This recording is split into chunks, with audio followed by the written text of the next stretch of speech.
New ইয়র্কে child কাস্টাডির দুটো type আছে, ফিজিক্যাল কাস্টাডি আর লিগ্যাল কাস্টাডি। ফিজিক্যাল কাস্টাডি হচ্ছে যার কাছে বাচ্চা মেজরিটি অফ দ্য টাইম থাকবে। প্যারেন্টাল কম্বাইন্ড ইনকাম এর যত হবে তার একটা পার্সেন্টেজ নেবে depending on the number of children, আর সেই পার্সেন্টেজটা ওরা ডেজিগনেট করবে টোটাল চাইল্ড কেয়ার। যে কাস্টাডি হবে তাকে তো চাইল্ড সাপোর্ট দিতে হবে না, যে কাস্টাডি হবে না তাকে চাইল্ড সাপোর্ট দিতে হবে। এই চাইল্ড সাপোর্ট, চাইল্ড কাস্টাডির ব্যাপারটা অনেকেই সম্পৃক্ত এবং মেজরিটি তারা এই সাপোর্টটা নিচ্ছে বা কাস্টডিতে, চাইল্ড কাস্টডিতে এইগুলোর ব্যাপারটা একটা খুবই সেন্সিটিভ। একটু যদি দয়া করে আপনি একটু পুঙ্খানুপুঙ্খভাবে যারা দর্শক বুঝতে পারে সেই জন্য যদি আপনি বলেন তাহলে সুবিধা হতো আর কি। ধন্যবাদ। তো ফার্স্টলি আমি একটু চাইল্ড কাস্টাডি থেকে শুরু করব, কারণ ওটা একটু মানে সিম্পল, কেননা রাইট রাইট। পয়সার ব্যাপারটা নেই আর ক্যালকুলেশন এত থাকে না। জি জি জি। তো চাইল্ড কাস্টাডি ব্যাপার হচ্ছে কি, লোকে মানে জানে যখন কাস্টাডি শুনে কার কাছে থাকবে বাচ্চা বেসিক্যালি। কিন্তু কাস্টাডি কিন্তু অনেক লোকে জানে কাস্টাডি কিন্তু দুটো টাইপের হয় নিউ ইয়র্ক স্টেটে। আর নিউ ইয়র্ক চাইল্ড কাস্টাডি আর চাইল্ড সাপোর্ট আর মানে স্টেটের আন্ডারে পড়ে। যেরকম ইমিগ্রেশন ফেডারেল ল, চাইল্ড সাপোর্ট আর চাইল্ড কাস্টাডি কিন্তু হোললি তো আপনার স্টেট ল এর নিচে পড়ে। তো নিউ ইয়র্কে চাইল্ড কাস্টাডির দুটো টাইপ আছে, ফিজিক্যাল কাস্টাডি আর লিগ্যাল কাস্টাডি। আর ফিজিক্যাল কাস্টাডি হচ্ছে যার কাছে বাচ্চা মেজরিটি অফ দ্য টাইম থাকবে। কোন প্যারেন্ট কাস্টোডিয়াল প্যারেন্ট হবে, দ্যাট প্যারেন্ট হবে মানে ফার্স্ট লাইন অফ কন্ট্যাক্ট। ধরো স্কুলের বাচ্চার শরীর খারাপ হয়ে গেল বা কিছু, ফার্স্ট হবে ওরা কাস্টোডিয়াল প্যারেন্টকে কল করবে, ফিজিক্যাল কাস্টাডি যার থাকবে। ফিজিক্যাল কাস্টাডি কিন্তু জয়েন্টও হতে পারে, স্প্লিটও হতে পারে। তার মানে কি ইকুয়াল টাইম বাবা মা রাখছে, আর এবং বাবা মা নিজের মধ্যে একটা আন্ডারস্ট্যান্ডিং আছে। তো ওই জন্য স্পাউসের মধ্যে যদি আন্ডারস্ট্যান্ডিং একটা থাকে তো জয়েন্ট ফিজিক্যাল কাস্টাডি কিন্তু নিতে পারে।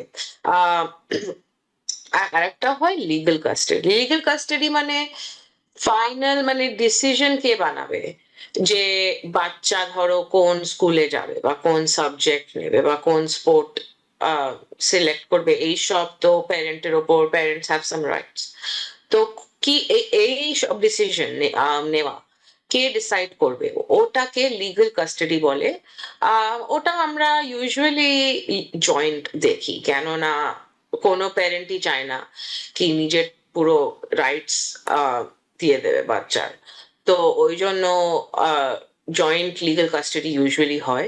ফিজিক্যাল কাস্টাডি কিন্তু আমরা ইউজুয়ালি মানে জয়েন্টও দেখি, কিন্তু কখনো কখনো স্পেশালি মানে যদি কন্টেনশিয়াস ডিভোর্স হচ্ছে তো সেরকম কেসে usually one parent gets physical custody. আর যেই প্যারেন্টের ফিজিক্যাল কাস্টাডি আছে সেই প্যারেন্ট অ্যাকচুয়ালি ক্লেম করতে পারে নিজের বাচ্চাকে আইআরএস ট্যাক্সেসে। আর কিন্তু এরকমও হতে পারে কখনো কখনো দুটো প্যারেন্টই ক্লেম করে নিল, একটা বছরে একটা প্যারেন্ট ক্লেম করলো, আর একটা বছরে আর একটা ক্লেম বা প্যারেন্ট ক্লেম করলো। এরকম যদি হয় তাহলে একটা রাইট রিটেন এগ্রিমেন্ট হওয়া উচিত। But this is on mutual agreement, দুজনের এমিকেবলি তারা এটা করতে হয় নাকি? হ্যাঁ, কেননা মানে ওরাল এগ্রিমেন্টও হতে পারে, কিন্তু ধরো একজন গিয়ে রিপোর্ট করে দিল কি আমি কাস্টোডিয়াল প্যারেন্ট, কিন্তু কিন্তু ক্লেম করে যাচ্ছে অল্টারনেট ইয়ার্স এ আমার বাচ্চাকে। তো অন্য প্যারেন্টটা উইল ফল ইনটু ট্রাবল যদি রিটেন এগ্রিমেন্ট না হয়। তো অ্যাজ আ লয়ার আমি সবসময় বলি কি ঠিক আছে এখন আপনাদের মধ্যে ভালো আছে জিনিস, কিন্তু years down the line you don't know, so you always should have something written এইসব জিনিসের জন্য। তো জি। আর কাস্টাডির ইউজুয়াল স্ট্যান্ডার্ড নিউ ইয়র্ক স্টেটে সেটা হচ্ছে what is in the best interest of the child. বাচ্চার জন্য কোনটা বেটার হবে। তো ধরো একটা প্যারেন্টের মেবি একটু ক্রিমিনাল ইস্যুস আছে, substance abuse issues আছে, তো then that parent might have issues gaining full physical custody of the child. ওরা হয়তো visitation পেতে পারে, বাট কাস্টাডি হয়তো পুরো পেতে পারবে না। ভিজিটেশন মিনস যার কাস্টাডি নেই, যার প্যারেন্টের, তার সেই জন্য প্যারেন্ট ভিজিট করবে। ভিজিট করবে, বাট তো এটাও তো এই জিনিসটাও তো একটা পর্যায়ক্রম, মানে there are certain time he can or she can visit. তো अगेन অলওয়েজ আমি বলি রাইটিং এ কিছু রাখুন, কেননা যদি অন্য প্যারেন্ট বললো আমি দিচ্ছি না বা এরকম হতে পারে, তো দেন অ্যাটলিস্ট কোনো একটা লিগাল একটা রিকোর্স থাকে, কি রাইট। দেখো একটা রিটেন এগ্রিমেন্ট আছে, সে কিছু এ করছে না। তো ওই জন্য আহ তো you always keep in writing, আমি লোকেদের বলি, বাট দ্য স্ট্যান্ডার্ড ইজ বাচ্চার কি বেস্ট ইন্টারেস্ট। তো এটা হলো আপনার কাস্টাডি। তো চাইল্ড সাপোর্ট কামস ইন, যে কাস্টোডিয়াল প্যারেন্ট যার কাস্টাডি আছে সে চাইল্ড সাপোর্ট পাবে। That is the rule regardless of কে কে কম বানাচ্ছে কে বেশি বানাচ্ছে। যদি প্যারেন্ট বেশি বানাচ্ছে আর তার কাছে কাস্টাডি থাকে, সেও কিন্তু চাইল্ড সাপোর্ট পাবে, অন্য প্যারেন্টের থেকে কম পাবে হয়তো, বাট পাবে। আর আপনি যেরকম বললে একটু একটু কটা ক্যালকুলেশন আছে, ফর্মুলা আছে। তো নিউ ইয়র্ক স্টেটে হচ্ছে প্যারেন্টাল কম্বাইন্ড ইনকাম এর যত হবে তার একটা পার্সেন্টেজ নেবে, depending on the number of children. আর সেই পার্সেন্টেজটা ওরা ডেজিগনেট করবে টোটাল চাইল্ড কেয়ার। আর ওইটার থেকে ওরা ইচ প্যারেন্টের প্রো র্যাটা শেয়ার বলে ক্যালকুলেট করবে বেসড অন দি ইনকাম। আর টোটাল কম্বাইন্ড ইনকাম একটা আছে। তো টোটাল কম্বাইন্ড ইনকাম ক্যালকুলেট করে একটা বাচ্চা হলে 17% হয়, দুটো বাচ্চা হলে 25% হয়, এরকম depending on the number of children. Total calculate করে তারপর দুটো প্যারেন্টের ইনকাম দেখে ওরা একটা পার্সেন্টেজ দেয়। ধরো যেই প্যারেন্টটা বেশি বানায়, they will be responsible for 70% of the child care. যে কম বানায়, they will be responsible for 30% of the child care. তো সেই কেসে একটা টোটাল ফিগার হবে পার মান্থ।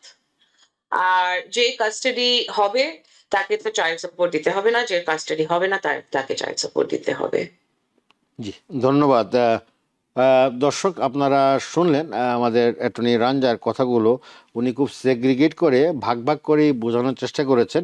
যেটা চাইল্ড কাস্টডির কথা প্রথমেই উনি বলেছেন দুই রকমের আছে, একটা হচ্ছে ফিজিক্যাল আর একটা হচ্ছে লিগ্যাল কাস্টডি। তো ফিজিক্যালের মধ্যে তো উনি ইস্যুগুলো বললেনই। আর লিগ্যাল কাস্টডির মধ্যে যেটা আমরা দেখলাম যে জয়েন্টলি ওরা রাখতে পারবে এবং এটাতে কোনো সমস্যা হওয়ার কথা না। চাইল্ড সাপোর্টের যে ব্যাপারটা আছে সেখানে উনি বলেছেন যে এটা প্যারেন্টের দুজনের কম্বাইন্ড ইনকামের উপরে বেসিস করে, তারপরে একটা প্রোরাটা রেট বের করে, একটা পার্সেন্টেজ বের করে। একটা চাইল্ড হলে এটা আমাদের 17% বললেন আপনি, আর দুটো চাইল্ড হলে 25%। এইভাবে জিনিসটা আস্তে আস্তে এটা পর্যায়ক্রমে তারা ক্যালকুলেট করেন based on your real income both. আপনাদের স্বামী এবং স্ত্রীর দুজনেরই ইনকাম টোটাল করে তারপরে তারা এটা there is a calculation base, ওইটার উপরে নির্ভর করে তারা এটাকে অ্যাসার্টেন করে এবং তারা এইভাবে ডিস্ট্রিবিউট করার চেষ্টা করে, যেটা হচ্ছে এখানকার নিউ ইয়র্ক স্টেটের সিস্টেম। এটা এই চাইল্ড সাপোর্ট এবং চাইল্ড কাস্টডি সব কিছু স্টেটের আন্ডারে হয়ে থাকে, যেটা অ্যাটর্নি রাঞ্জা বললেন। তবে ক্যালকুলেশনের যে ব্যাপারটা এটাও উনি খুব সুন্দরভাবে বললেন যে এটা দুজনের আন্ডারস্ট্যান্ডিংয়ের মধ্যে হয়। আর যার কাছে কাস্টডি থাকে বাচ্চাটা তাকে দিতে হবে না, কিন্তু যিনি কাস্টডিতে নাই তাকেই সাপোর্টটা বেশি দিতে হচ্ছে। তো এটার মধ্যেও একটা প্রোডাক্টটা বেশ আছে 70%, 30%, 80%, হোয়াট এভার ইট ইজ। এটা চাইল্ড সাপোর্ট যে ডিপার্টমেন্ট আছে, চাইল্ড কাস্টডি যে ডিপার্টমেন্ট আছে, চাইল্ডের যে ইউনিট আছে, তারা তাদের based on your history, physical history based আপনাদের সব কিছু পর্যালোচনা করে দেখাশোনার পর ডকুমেন্টেশন এভরিথিং, ব্যাংকস এভরিথিং দেখার পরে আপনাদের পে চেক সব কিছু রিভিউ করার পরে তারা একটা ডিসিশনে আসার পরে তখন এই চাইল্ডটাকে সাপোর্ট দেওয়া হয়। এবং এখানের মধ্যে অনেক আছে, যেমন এবিউজ চাইল্ড হতে পারে, ফিজিক্যাল ভায়োলেন্স অফেন্স। সেই ক্ষেত্রে এটা যেটা রাঞ্জা বললেন যে ওইটা হলে যিনি বাচ্চাটাকে রাখবেন, তার সাথে থাকবে, তার কাছে এটা ইস লাইক ট্রেসপাসিং, বা আমরা ট্রেসপাস বলবো না ঠিক, আপনাকে ভিজিটেশনের জন্য অ্যালাউ করা হবে। হয়তো একটা সার্টেন টাইমে আপনি আপনার বাচ্চাকে যে দেখে আসতে পারবেন, আর না হলে এটা সমস্যা, কারণ যেহেতু এটা একটা ডিফারেন্ট ক্যাটাগরি, ওই জন্যই আপনাকে সুরক্ষিত রাখা যায় বাচ্চার। যেটা সবচেয়ে যে সামারাইজ যদি আমি বলি, দে লুক ফর, তারা সবসময় দেখে যে চাইল্ড মানে বাচ্চাটার সেফটি হচ্ছে তাদের কাছে মূল মুখ্য। বাচ্চাটা কীভাবে সেফলি থাকতে পারবে, বাচ্চাটা কার কাছে থাকলে ভালো হয়, এবং বাচ্চার যে তদারকি করা, তাকে দেখভাল করা, সব কিছু মিলে জিনিসটা ক্যালকুলেট করা হয়। হাজব্যান্ড বলতে পারে আমার সঙ্গে আমার বাচ্চাকে দিয়ে দাও, মা বলতে পারে আমার সঙ্গে, কিন্তু তারা এটা জাজ করবে, জাজ করার পরে যেটা হয়, যে প্যারেন্টাল সাইডে যাক না কেন, ultimately both are responsible this way আর দ্যাট ওয়ে।